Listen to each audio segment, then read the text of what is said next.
Broadcasting from Manhattan Beach and the World Wide Web, you're listening to CHSR, HealthyLife.net. As a service to our listeners, this program is for general information and entertainment purposes only. CHSR HealthyLife.net does not recommend, endorse, or object to the views, products, or topics expressed or discussed by show hosts or their guests. We suggest you always consult with your own personal, medical, financial, or legal advisor.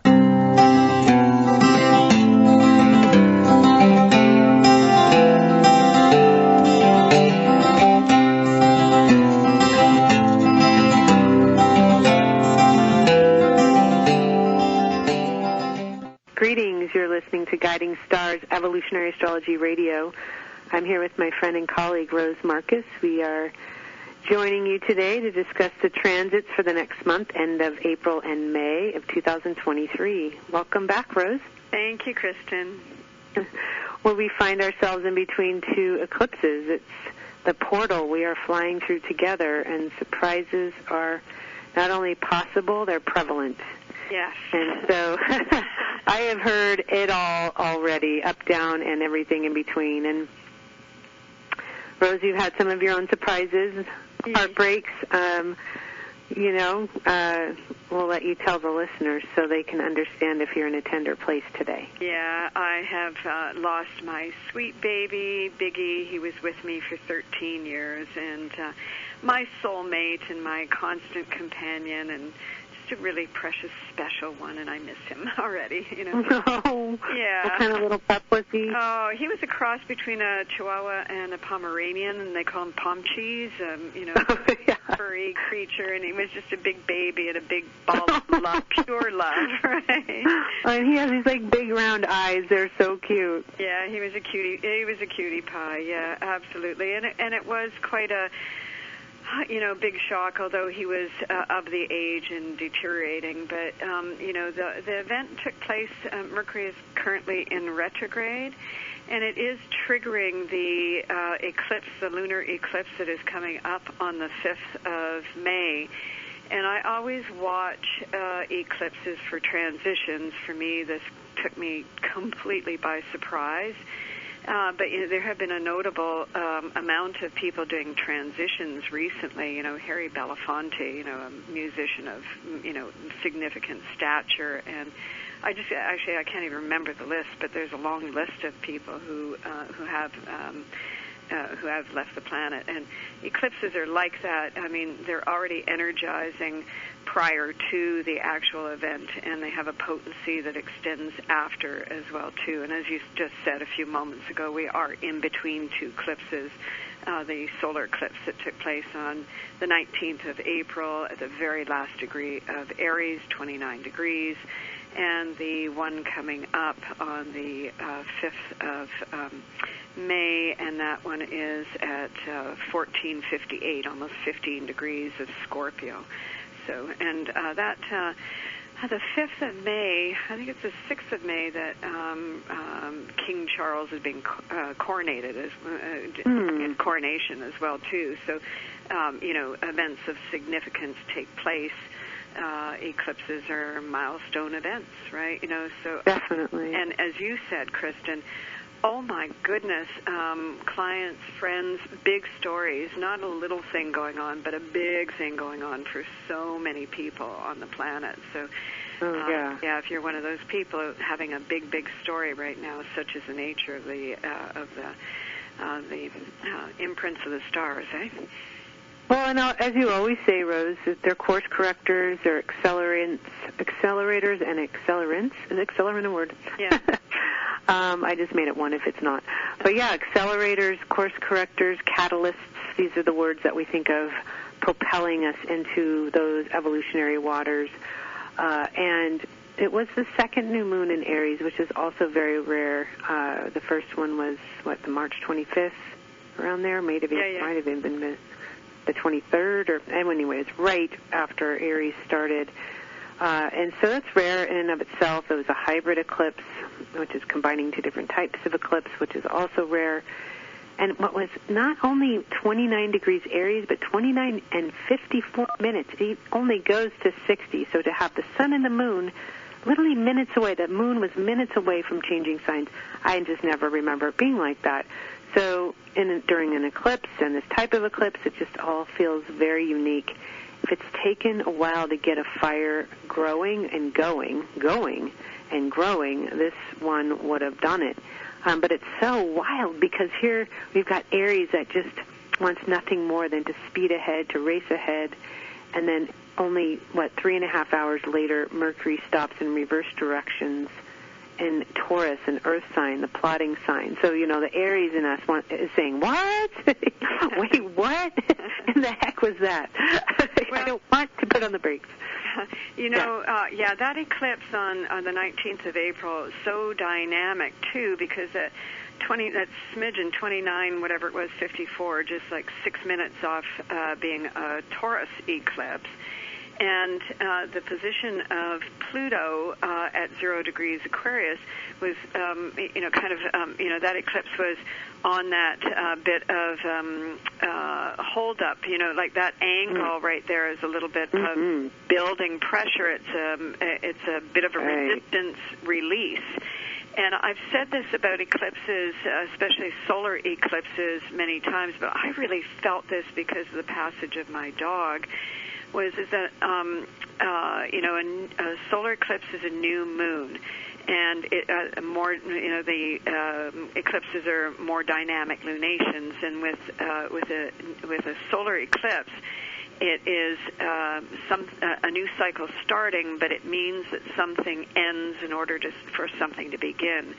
And I really felt this on this on this bigger picture scale with my dog, that his intention to leave right now was to create this opening for something new to come in. And I really felt that for myself, really viscerally, like where I teach it, this time I felt it, Oh, yeah. I haven't, again, yet. A new moon, it takes time before we see it unfurl and demonstrate whatever it is going to demonstrate. So I know not yet what that means for me, but I feel it, right? So maybe yeah. I think that the full moon in Scorpio will unveil it, expose it, reveal it. That's coming up on May 5th. Yes. So maybe you can share with us all in the next show what that's about, if it's not too personal. Yeah. We like to hear in hindsight how these things play out, because the nature of eclipses are surprises. The word itself suggests that. And also, what is so beautiful, as Rose, you were sharing with me, just the cathartic release, the emotional release that occurs when this event happens. It can bring us together with loved ones. It can be so cathartic. It's something that can really move you along. And sometimes we hold on to things, we hold our breath, waiting for something to happen. Of course, if you have a loved one who's aging or an animal who's aging, it's like every day you're probably thinking about, I wonder when their time is going to be. And so in the back of your mind, it's always there, yeah? Yeah. And for humans and for animals, yeah. Yeah, I was just going to say that Scorpio archetype, and Scorpio rules death and rebirth, but I always think that death takes us by stealth. No matter how much we're expecting it, it's always a surprise, right? Oh, yeah. Like an eclipse. Yeah, you cannot prepare for that. Well, I will say this, because leave it to Kristin, right? I'm always wanting to talk about the silver lining to anything. I don't feel there's much benefit in preparing for the worst. I like to expect the best, hope for the best. Of course, we have to prepare for everything in life. This is life. But I love the position of Mars right now. Mars is in Cancer, which already is a very sensitive, emotional place for Mars. And we're not big on detriments or exaltations or whatever they're called in more traditional astrology. Our teacher, Jeff Green, just didn't, he kind of poo-pooed all that talk. But Mars in Cancer kind of doesn't really know what to do in Cancer, because Mars really wants to be moving out into the world and Cancer wants to nest. But Mars in Cancer today and until Monday, May 5th in particular, that's the tightest time frame, forming this really electric sextile in the sky. It's a 60-degree angle, and it's really highly charged for those who take chances, for those who take steps, for those who take risks, for those who try something new. It's an excellent trend for being more objective about your past or about events. And when we have a safe space between ourselves and the past, or ourselves and what's in front of us, then we can make smarter, wiser, more conscious choices. It's all about the choice, and that's Mars. So while we tend to feel like we have no control, zero, zilch, during eclipse season, this particular pairing tells me we do have some, more than we realize, and that starts with how you direct your energy emotionally and your mind with your choices. All of it matters, and it's almost as if, Rose, when you make that choice, when you take that step, when you go in, all in with all you have, not halfway, that it's got like triple the hit, triple the energy, triple the backing. Oh, yeah, I totally agree with that. Totally, you know.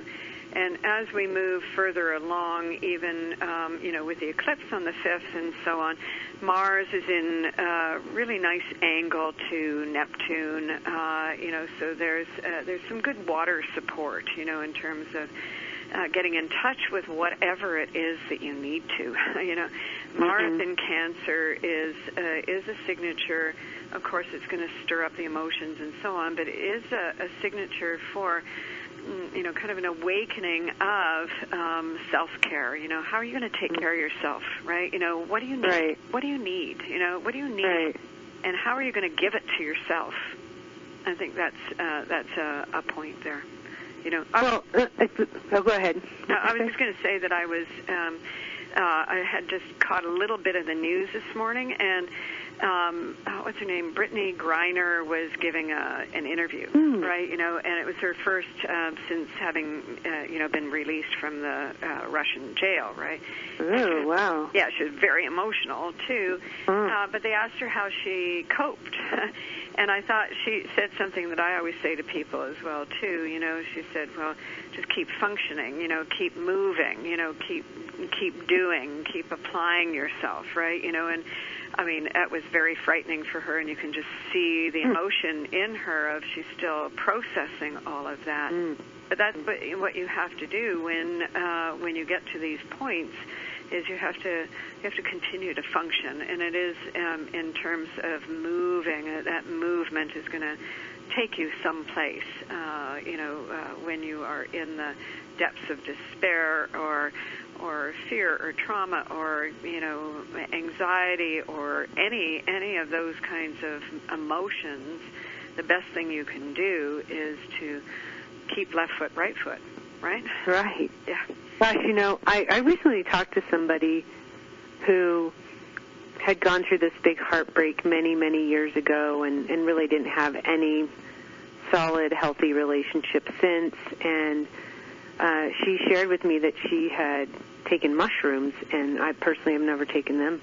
But I say that only because I was amazed at what her experience was. She was with somebody, just a guide, in a safe space. I think they're even legal, by the way, in some states right now in our country.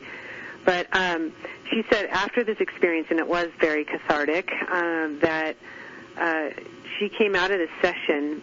It was all day, this particular journeying she was doing, and she had zero energy left around this heartbreak. Zero. Like, it's been in some time now, since I think even a year since she had this experience, and she literally felt like it cleared out every piece of dust or clinging and everything linked to this particular heartbreak. And I found that fascinating, because why would it take kind of going into that kind of state? I mean, there's zero resistance, there's zero fear, you're totally free. You're right, you're in this blissed out place. You're very conscious in what you're doing there, or she was. And I thought, wow, that's incredible, an incredible thing. So when I think about this Mars in Cancer, sextiling Uranus, I mean, it's not like now that she had this experience, she wants to lean on that every time in order to have the growth. If anything, it has made her want to now figure out how to do it without that, right? Like, how do you really move through those emotional places, halls, when you're feeling everything, right? I mean, of course, if you're taking mushrooms, you're feeling like you have no pain. It's just joy. Apparently, that's how she experienced it. And so, but what happens when you're in that Mars and Cancer place, right, where you're feeling vulnerable, you're feeling insecure, you're feeling like, how am I going to pull out of this? And yet, transits are an incredible thing, because you take that Mars transit and you sextile Uranus, and it grants you with that objectivity. It allows you to look at things that you couldn't before, and in the middle of an eclipse as well. I mean, I feel like things can really, like a light switch, shift and change if you are directing the energy there, if you're making a choice to look at something, if you're finally feeling done. Dragging something around, I feel like it's an excellent time to, eradicate what you don't want. Well, that angle between Mars and Uranus, that 60-degree angle, the sextile, is what we call creative opportunity. So what happens is that when planets are in an angle like that, they create like the kind of setting for the action, whatever it might be. So that sets it up. And I'm just looking at the stars. Actually, I'm looking at them May 1st, but it fits right here. The position of Venus moving through Gemini acts as the midpoint between those two. And so that's where the synthesis is. And Venus is in the sign of Gemini, which is observing, bringing in the information. Both Uranus in Taurus and Mars in Cancer, that's getting in touch, with the emotions that are inside of you. And the Venus position, which is the kind of the action point of those two planets in the sign of Gemini, is exactly what you said: the ability to observe and reflect and objectify that information of how am I feeling, what's going on for me right now. And, I have this whole process, being the fact that I have an Aquarius rising, so I always say that I've got science mind. I can watch myself through my own emotions. And I know what it is like to be in a really deep, kind of trauma place. Trauma is like frozen emotions. So to begin with, you might be, inert, frozen. What am I going to do with this? I can't do anything with it. But it's like, I don't know, letting the air out of a tire or something. It just bit by bit, that's moving just a little at a time to the point of where you are bringing yourself down in increments to where you can actually start to work with that material, right? And so you have to really appreciate that it is a process that has all of the various dimensions to it. And, part of it is that inertia of I'm stuck here, I can't get out, I'm in that fear, I can't move forward, I can't move past this, whatever those things are. Moments when you say that to yourself, that is, it's just part of the evolutionary astrology. As soon as you become aware of the fact that you're in inertia, you're moving, or you're already absolutely moving. So, yeah, I'm seeing this, I wanted to mention something you just talked about, that Venus being at the midpoint in Gemini between Uranus and Mars, and it seems like it's there right now. Yeah. Right? Each being at like 18, 17, 18, 19. But it's like a bridge. So it is a bridge between the two. It's a bridge between really your emotional body and the mind, and how you talk to yourself about how you're feeling, how you understand how you're feeling. I love that Venus is in Gemini. It is an energy of communicating, right, with others what you need, talking to yourself, and really working through some of the emotions that you're feeling. So Venus in Gemini is a big symbol for learning to express to others what you need, and again, inner side of Venus, learning to be able to give yourself what you need as well. So many people have a hard time asking for what it is that they need, whether it's a raise or what you might need in a relationship, and this is a strong time to communicate those things with Venus and Gemini now. In between these eclipses, things can change for good if you just give it a try, if you just have the courage to step into those spaces. That's what Mars in Cancer, sextiling Uranus, is saying. You have the courage, I will reward you very quickly. Yes, absolutely. Yeah. Yeah.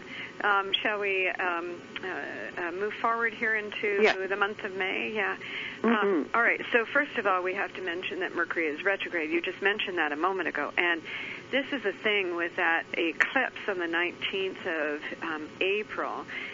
The Mercury position at that time was 15 degrees of Taurus, and Uranus was at 17. And just as you had mentioned, just a little over 24 hours later, Mercury turned retrograde. So Mercury didn't make it to team up there with Uranus before it turned retrograde, right? And so it's in reverse motion right now. And Mercury retrograde will go until the 14th of May. So it is moving away from Uranus right now. And it's not going to come back and perfect or, conjunct with Uranus, team up with Uranus until the 4th of June. And so we're in a cycle right now, despite the fact Mercury's going to end retrograde, and we've got this eclipse coming up, and we've got a huge hunkin' batch of stars to talk about for May, right? That Mercury Uranus conjunction. Mercury is, of course, how we connect the dots, and I always say it's the looking and seeing planet. Is how we are perceiving and what kind of information we're taking in. And in terms of Mercury retrograde in Taurus, Mercury retrograde is always reassess, reevaluate, revise. All the re-words. But again, with Taurus in particular, that intensifies that whole journey of what's it worth, what's the value here, can I survive this? It's all those kinds of different functions. And Uranus, of course, is awakening, and it's a breakthrough planet, and it's a liberating planet, and so forth. So it's taking all of us through this cycle that will go until the beginning of June, when those two planets and we've got a lot of steps and stages and processes and levels to get through until then. But that June 4th date is when Mercury and Uranus are going to conjunct, and finally they get on to, the next agenda, whatever that might be. Yeah, there is some time now for you to come to really know what's next, or how to work it, how to weave your way forward, how to tie up loose ends. This is not a time to rush anything. And that first week of June, June 4th, is really a good marker for you to work with, right? For people to work with. So you can, give yourself some space, some room to know before you go and before you sign, if possible. So we'll be right back after the break to talk about some of those levels and layers and steps and tricks. Right after the break, we'll be back.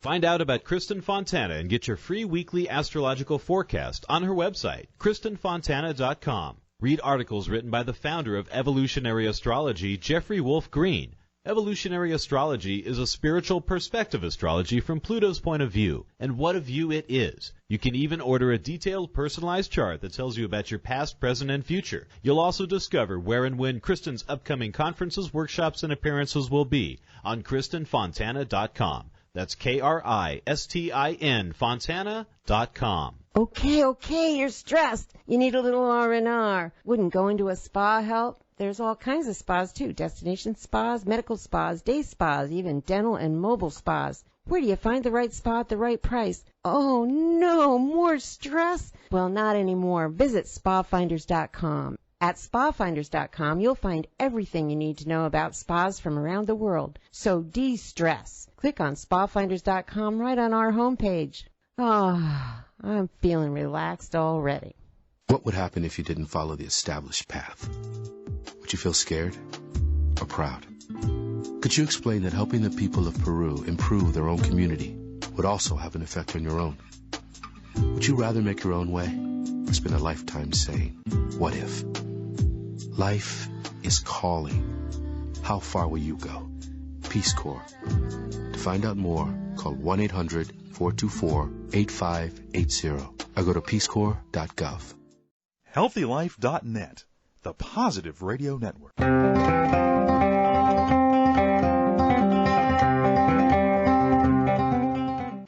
right. Well, what we do know are right, Rose, there are things in our life that we'll never be able to control. That is what eclipse season reminds us of, and just life in general. That's true for us all. And those are the things that we just need to surrender and let it, sail into the wind as it needs to. Because if you can't control it anyway, why waste time and energy and just focus more on the things that you can influence? But I wanted to talk about this full moon eclipse, but before we do, we were mentioning this Mercury retrograde period, which is so wild when everything wants to move fast. But what happens during an eclipse is we realize, wow, I think I'm changing my mind about something. I thought I wanted this, but I'm thinking I might want that. And so it can be a benefit to have a Mercury retrograde. There can be a real value in taking more time to really sift through things. One thing I really like on the weeks to come here, relative to this retrograde, is that Saturn and Mercury will sync up on Friday, the 13th of all. No, it's not the 13th. What day is that? The 12th of May. And that weekend, yes, so Friday, May 12th, Mercury and Saturn will form a sextile. And this is securing the way forward a bit. Even though Mercury's still retrograde and doesn't station direct till the 14th, it doesn't clear the shadow till the end of the month. So if things are all over the place, that's as soon as you could probably feel really on track. Maybe there's some points when you might feel that way before, but maybe that's when you really get that strong signal that things are going to move in a certain direction, or that you're feeling secure about the way you want things to go. Even Venus is forming a grand trine at that time with Saturn in the South Node in Scorpio. Whoop, that weekend, wow, is something. So I want to highlight that for everybody. Mercury, again, will retrograde back, and then on Monday, the 15th of May, what was I seeing there? Oh, Mars. Yeah. Will trine Neptune. Oh, my goodness. So Mars and Neptune in a trine, I don't want to oversell this, but that really is about attracting something ideal, and it can be even a healing experience that you have with family or partnership, or maybe you've just been at war, with people in your family for your whole life, or, maybe you've just been arguing with neighbors or just not getting anywhere, and all of a sudden, that to me just feels like this divine intervention energy. So May 12th to May 15th, boom, that is a prominent little piece on the timetable. Yeah. Well, I want to go back a little bit, and that is absolutely correct. I've been watching that May 12th date because Venus and Saturn are in trine, and I love that with a grand trine with the South Node. So fantastic on that. But I want to go back a little bit, and again, I want to say that, we're pre-recording this. We haven't gotten to the 1st of May yet, but if you are feeling that real stuck energy, that's what's going on right now. Now, on the 1st of May, we have Mercury retrograde teaming up with the Sun, and I talk about this every time we do Mercury retrograde, right? Because when planet lines with the Sun during the retrograde period, and Mercury is, one of the inner planets, and this is an inferior conjunction of the Sun and Mercury, which means that Mercury is closest to the Earth. It's Earth, Mercury, and the Sun in its lineup here. That is the midpoint peak of the Mercury retrograde cycle. So from now until May 1st, we are kind of setting up the game board. And when that Mercury retrograde and Sun conjunction happens for the rest of the cycle, we're in the second half of the retrograde cycle. So that is more of, when that kind of shift, just as you said a moment ago, now I'm stuck here and I can't get what I want, and, I'm not getting what I want. Oh, wait a minute here, now that I've spent some time with it, maybe there's a shift here.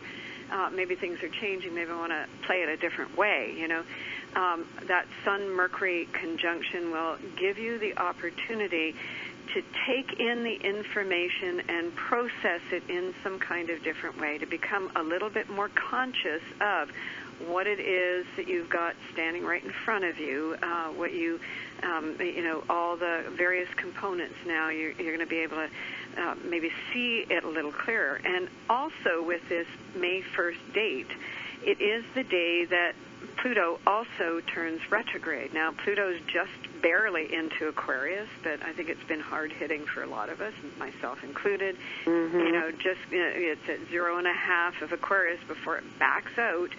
So from May 1st till June 11, it's going to be retrograde in Aquarius, and it's going to back into Capricorn for the rest of the year. But these two, the midpoint peak of the retrograde cycle, Mercury retrograde and the Sun conjunction, and Pluto turning retrograde, I think that that's a shift of significance. It might be a subtle shift, it might be an internal shift, but I think that that's where we're going to see some mobilization. And I think that that is really kind of setting the stage for the eclipse at the end of the week on the 5th. Absolutely. Mm-hmm. Right? Well, because Pluto rules Scorpio. Right. Exactly. And it's retrograde. Exactly. So, I mean, the planets are synced up, for us, or they're syncing it up for us to be making some specific progress for ourselves, and so on. So I think that we'll see quite a lot of movement. And, of course, an eclipse, and just before the eclipse on the 4th, Venus is square Neptune, right? So that is, again, it's the end of the day. It could be, the 5th before you feel that. But, that is, that Venus square here is revelatory. It is exposing. It's like, I didn't see that before, and here it is now, right? So it gives that. And the lunar eclipse is a full moon. So full moon is an illumination, and it's often a conflict that you might have, whether that's with yourself or with the circumstances. But it brings it to a head, and Scorpio gives that opportunity to completely alter the whole dynamic of that. And right after the eclipse, there's this really nice trine that takes place that I think that whatever it is that the eclipse exposes for you or alters for you is setting you up to go in the right direction anyway, right? Are you talking about the moon trining Mars or grand trine Mars and Neptune? What trine are you? The water elements there. It just. Yeah, I love that. Yeah, it's setting up. Nice point. Yeah. So we might be feeling that anxiety and that pressure that's building up with the full moon, and is other shoe going to drop? And again, with all the Taurus influence here, am I going to survive this? And there we go. What I always have really sleepless nights around the full moon anyway, especially during an eclipse. But the way I read this, since the eclipse is happening earlier in the day, and then there's this gorgeous grand trine with the moon in Scorpio, Mars in Cancer, Neptune in Pisces, I'm praying like we're all going to sleep like babies that night. I hope so, because that sounds great. This Pluto in Aquarius, I'm not sleeping so well because it just juices up your nervous system so much, right? Yeah. But sleeping like a baby sounds good, and the older you get, the more you realize it's just invaluable, right? Good sleep is just the best. You just feel like a different person. Your ambition of mine. One little perk, because you know me, oh my goodness, well, Saturn, transiting Saturn in Pisces is still in an extremely strong angle to the nodes, the past and the future during the eclipse. Such an anchor point. We need to have anchor points when this full moon in Scorpio is uprooting or unearthing everything from the deep, all the sediment from the deep, the emotional sediment, anything is just coming up. And so with Saturn so grounded in that energy, and then lastly, Jupiter and Venus are forming a sextile at the same time. So Jupiter in Aries, Venus in Gemini, they're like your wingman, if you're like a fighter pilot, you got the wingman. Anyway, your guardian angels, whatever you want to call it. You've got guides, you've got grace, you've got people in your corner. So you're not alone is what it tells me, even if the people that are with you are invisible, you will not be alone through that eclipse. All right. We'll be right back after the break.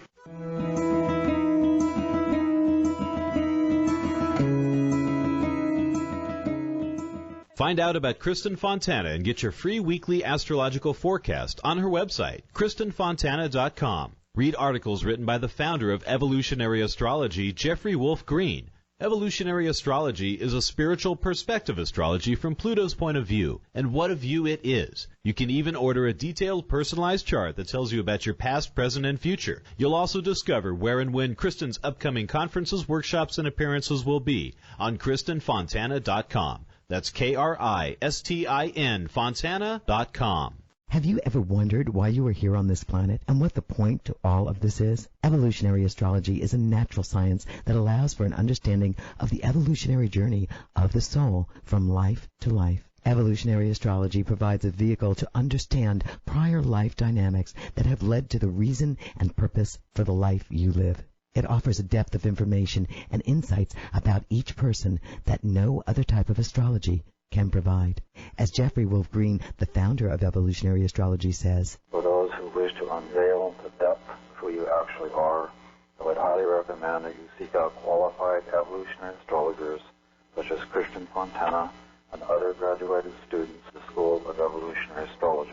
For those who are considering becoming an astrologer to make it a natural career, I'd recommend that you consider Jeffrey Wolf Green's School of Evolutionary Astrology, where it will assist you in answering and your clients answering a big question. Why am I here? Thanks for listening, and God bless. HealthyLife.net, where positive overcomes negative. All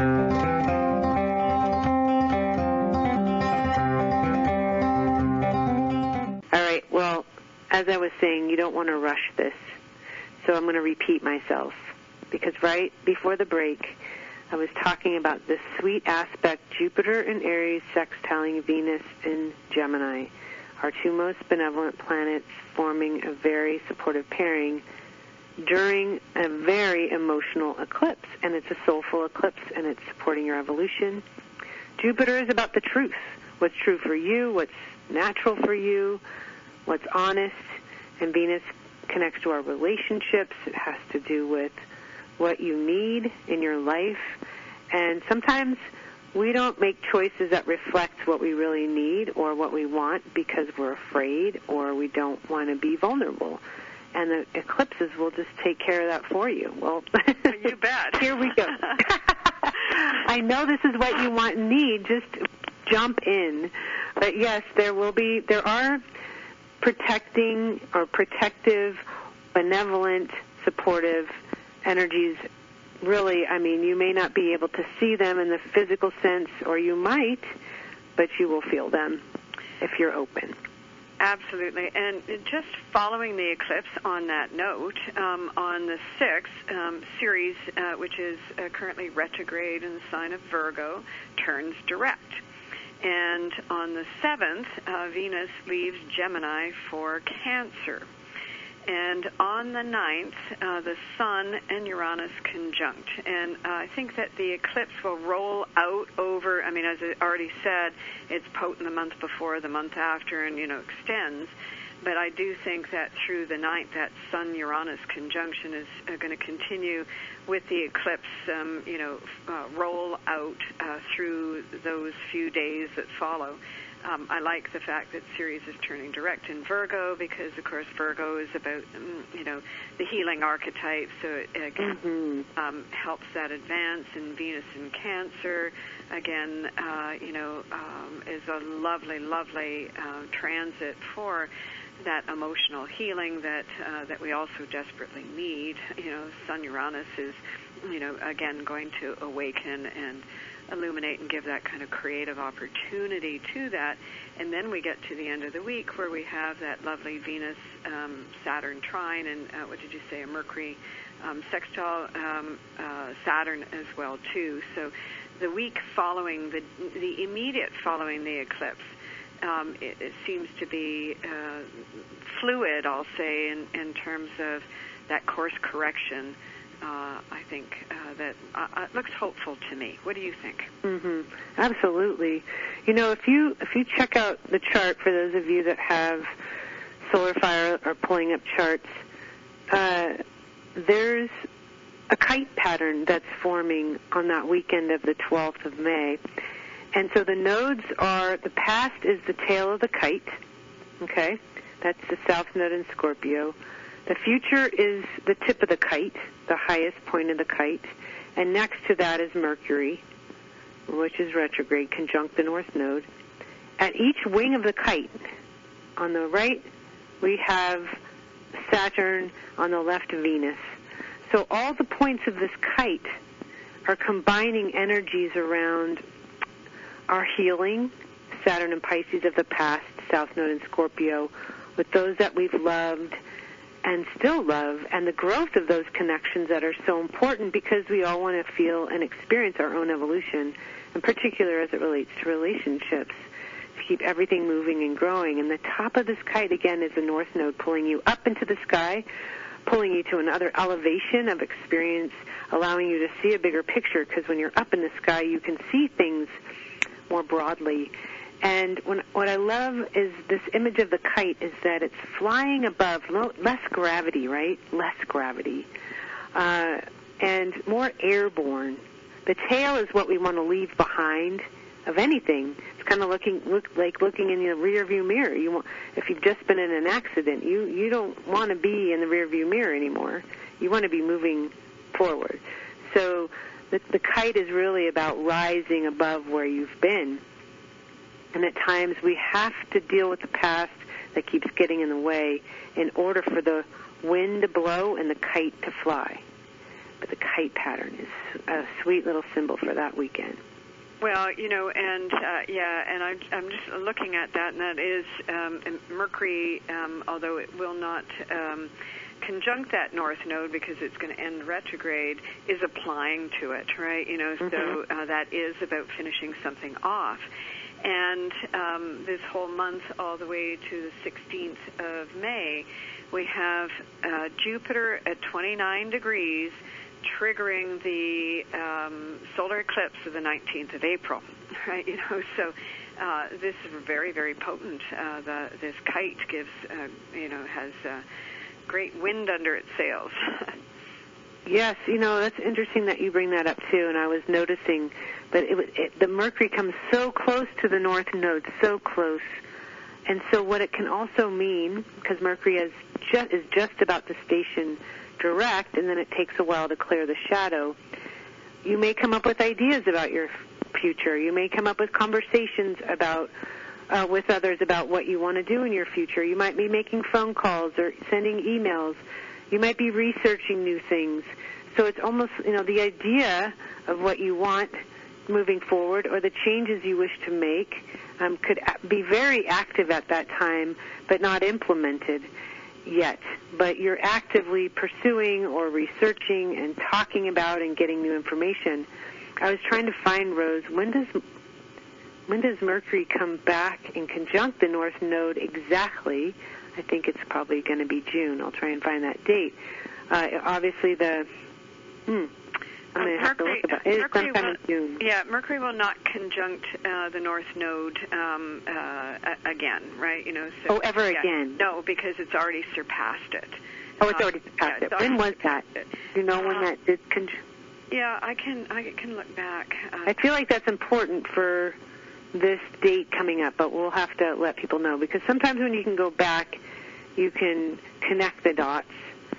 My Mercury retrograde natally was moving in the wrong direction there. On that. However, I still it's only a 2 degrees. Around the 6th, 7th of April.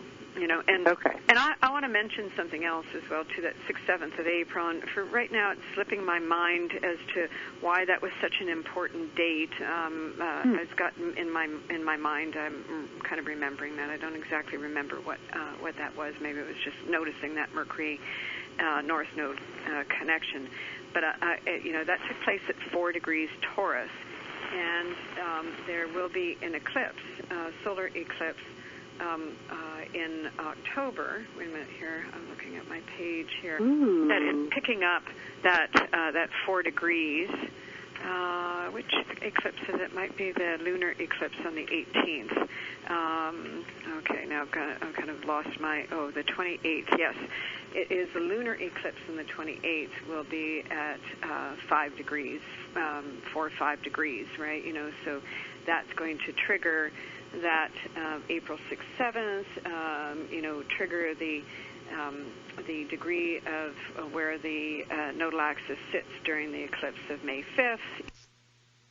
As you said earlier, these are trigger points for release or for delivering the goods of whatever these transits are right now. It takes time when they are big changes in your life, big circumstances to move forward, right? So it's an orchestration. I just figured it out. Yeah. I did. I'll have to tell everybody after the break why it was standing out so much for me. But as Rose and I always talk about, whatever's going on during eclipse season is your area of focus for the next 6 months until the next eclipses, right? Yes. Isn't that true? Okay, we're going to move to a break, but ding, ding, ding, I got it. Good.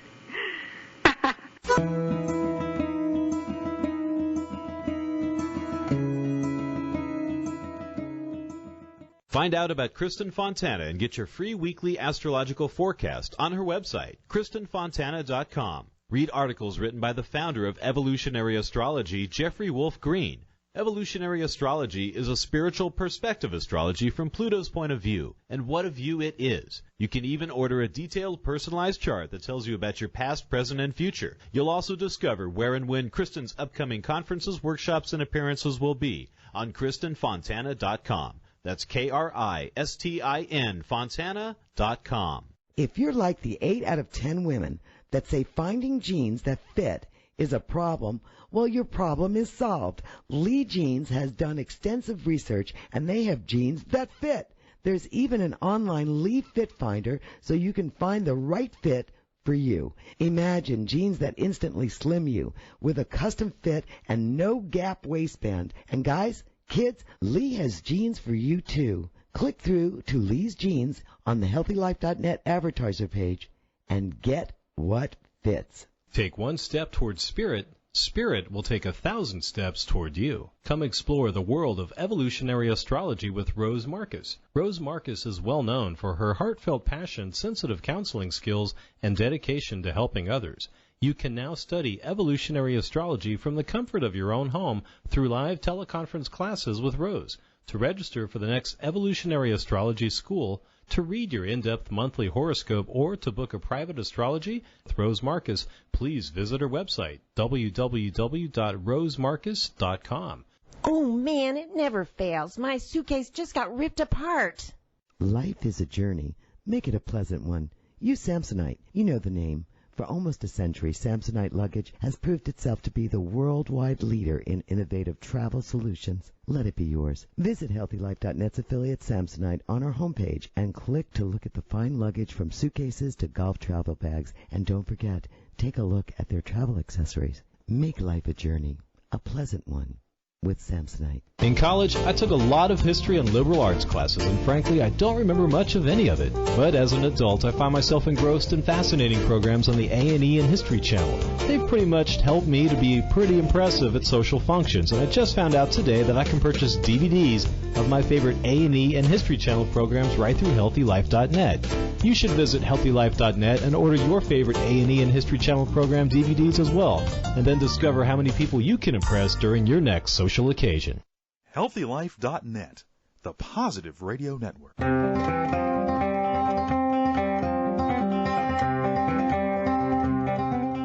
Rose and I realize we have so much more to talk about with so little time. We're talking in shorthand now, we decided. Right, fast bursts of astro language, astro jargon. Real quickly, though, around those dates in April, it was around the 6th, 7th, and 8th, we reached out to speakers to create an online evolutionary astrology conference, bringing back some of the old-timers. From the past, we've got 14 speakers, solid lineup. We're so excited. An online conference in early October. That was 6 months after we were reaching out to speakers to see if they would join us. And Mercury was on the North Node in Taurus, and the 6th through the 8th of October is going to be the online conference. And a week later, as you said, was the eclipse. And the end of the month is when it's at 4 degrees of Taurus. So, this is just one example of how you can see it in the world and observe it. How observing astrology in the world, it's like clockwork. So in action. All right. Let's go. What's next? What's next? Yeah. So getting to mid-month, then, it's really dynamic, as I said a moment ago, to the 16th, that Jupiter at 29 degrees is picking up the eclipse from last month. So, it is, again, in dynamic tension to Pluto, which is currently retrograde. So we still have that square between Pluto and an activation point in Aries, right? So that's still happening there. But we have this dynamic here. The 14th is when Mercury stations direct. The 15th, Mars trining Neptune, which you just talked about in terms of attraction of ideal and so forth. The 16th, Jupiter moves into Taurus. On the 17th, it perfects the square with Pluto. And coming up to the 20th, we have Mars moving into Leo, which is going to oppose Pluto. The 21st is the start of the month of Gemini, Sun moving forward. And on the 22nd, Mars is square Jupiter. So between the 16th, 17th, and the 22nd, 23rd, we have what we call a T-square in the chart, with the dynamic formation of Mars opposing Pluto and Jupiter being the square position to both of those, right? So that's really the second peak of the month. The first peak of the month is the eclipse on the 5th and the follow-through of the eclipse, and then we get the second peak of the month, and I'm going to give it really from from the, maybe 14th, 15th, all the way to the 24th of May for it to be actionable, right? So right. We were talking about inertia, Taurus, where you get stuck, you don't know how to move forward, blah, blah, blah. For sure, you are going to be moving forward in those dates, right? For sure, right? Ready or not, actually. Ready or not, Jupiter punches everything up big time, right? Oh yeah, that's intense. There's nothing small about Pluto influence, right? All this dynamic tension. So this is really quite a catalyst, and it requires your courage, right? Your initiative. Jupiter is good for travel, and maybe that's the end of school terms, and my friend is moving her home on that date, moving into a new home, like that gets you moving one way or another. Whether you're hitting the ground running, whether you're taking a plane and soaring in the sky, at any level, you can bet that you will be, in action here in some dynamic way. Well, it's like I always say, you can either walk yourself onto that train or get thrown on it. Take your pick. Yes. You can walk on the train a few days before that weekend when Mars trines Neptune, or, someone might just pick you up and throw you on it, which could hurt. So that's my suggestion. I guess the only thing I want to say about that, and just in terms of a little bit of advice, I guess, I don't know whether I want to call it warning, but, when you get this dynamic, you get impetuousness, and Jupiter and Pluto is obsessive, but, Jupiter can be tunnel vision, and Mars in Leo is really, I want it, and I want it now, right? Right. So it is really important not to have the tunnel vision, not to get, I'm an Aries, you've got an Aries moon, so like that impulsive, impetuous, I can't wait 3 seconds for it, I need it now, So just to pay a little bit of attention outside of yourself when you get that kind of drive to just blast, to make sure that you are doing that with some wisdom or some consciousness. Exactly. That is such good advice. All right, because, if you think in evolutionary astrology with the Pluto-Mars opposition, it puts Mars like in a Libra house once it's gone into that full phase opposition. And that is about considering others, too, including them, right? Including them in the fold. It kind of reminds me of a soccer player who's just hogging the ball, right? Yeah. And just wants to just, I'm just going to be the star. I'm going to take that shot from 30 yards out and be the star, and just, I'm going to dribble past everybody. But in the process, because he's not or she's not sharing, like passing like you do, gets injured, right? Somebody comes in hard, studs up, and then it's an injury that doesn't even allow the player to play anymore. So that's a perfect example. When you're not taking in the people around you or considering what's going on in their world, and heck, you could pass the ball and get it right back and score a sweet goal. But you're right, the tunnel vision could get you into trouble. Yeah, absolutely. But, if you have been held up, and finally get released, finally you got the ball, right? Oh, yeah. I mean, like just the exuberation of being able to get going now where you've been stuck up till now. I'm sure it will feel good if you have not been able to take action and you are now able to do so. Well, yeah, what if you're sitting on the bench the whole game and then the coach puts you in the last 5 minutes? You may not want to pass the ball. You haven't touched it the whole game. Anyway, yeah, it can be exciting. And I feel this is kind of high pressure, too, right? You've been sitting on the bench. It's a tie game. You got 5 minutes to go, and you finally get the ball. You got to put it in the net if you want to win. And so that kind of pressure, if you've been sitting and the time hasn't been right and then the gates open and the light becomes green, you're going to want to go. But yeah, that's going to be an interesting a transit for a lot of people. Or maybe it's you get to make your pitch in Hollywood, or you get to sell your idea to somebody, and you finally get into the room, and you're so excited, you're tripping over your words, right? So that can happen too. Well, I like the fact that the sun moves into Gemini, which is mobilizing, right? So that gives more flexibility, to some of these. Ooh. So yes, Rose, that weekend you're right. So the sun will be trining Pluto and sextiling Mars. That is very helpful. So, I love that. That really can help bring out the best in you. It can bring out your talents. It can show others what makes you special and unique. But if you know this intense energy is coming, just harness it as best as you can. And, let things stay in balance in the process. Absolutely, yeah.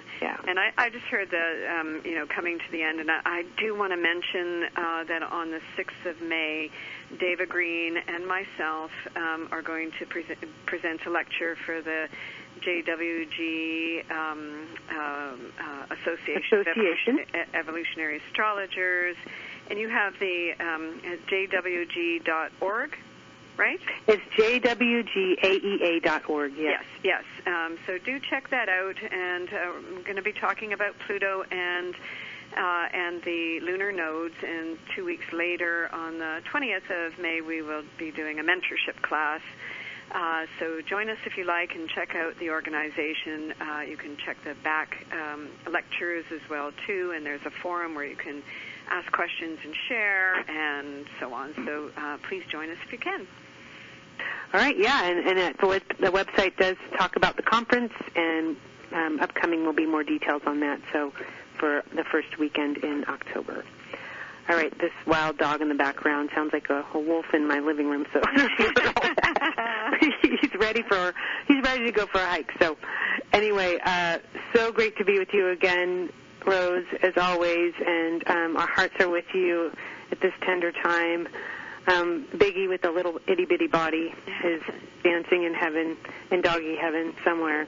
But our hearts are with you, and, we all know how that feels. So, but we'll be back next month to shine a light forward once again, the 25th or 6th of May, right? Yes. And until next time, everybody, just keep your evolution in mind in all that you do, in heart and mind in all that you do, and it will go well, I am sure. Until next time, namaste.